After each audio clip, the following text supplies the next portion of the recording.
भारत में अचानक घुस आए म्यांमार के सैनिकों को लेने आए म्यांमार का एक विमान क्रैश हो गया है। लगभग 2 हिस्सों में भी ये टूटा दिखाई दे रहा है।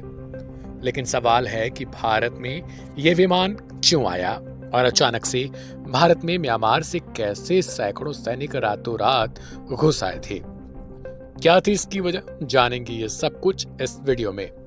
तो आपको बता दें कि सैकड़ों की संख्या में म्यांमार के सैनिक 2 दिन पहले सीमा पार करके मिजोरम के लोवांगतकलाई जिले में आए थे।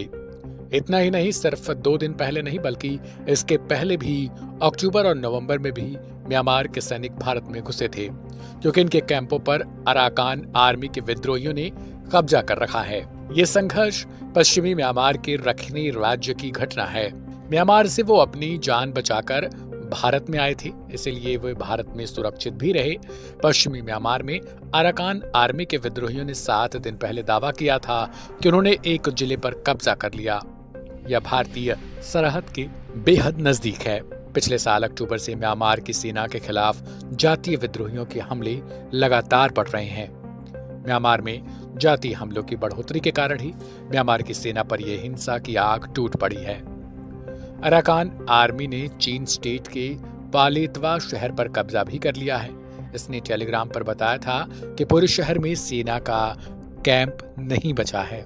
यही नहीं बल्कि पिछले दिनों भी भारत में जान बचाकर आए सैन्य कर्मियों को वायुसेना के हेलीकॉप्टरों का प्रयोग करते हुए उन्हें उनके देश में सुरक्षित भेजा गया।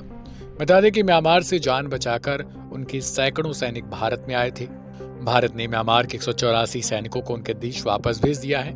ये सैनिक बीते सप्ताह एक जाति विद्रोही समूह के साथ गोलीबारी के बाद भागकर मिजोरम में घुस आए थे। असम राइफल्स के अधिकारी ने इस पर बातचीत की और बताया कि बीते सप्ताह म्यांमार के कुल 276 सैनिक मिजोरम में दाखिल हुए थे और उनमें से 184 को सोमवार को वापस भेज दिया गया।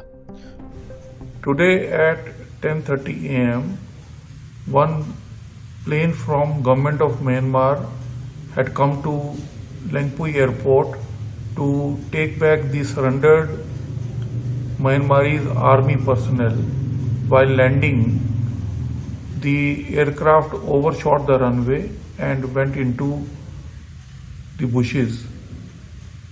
This led to damage of the aircraft. The aircraft was carrying 14 crew members. 8 of them were injured. All the injured have been taken initially to the Lengpui hospital, and later on they were shifted to the civil hospital. They have received minor injuries. None of them is serious.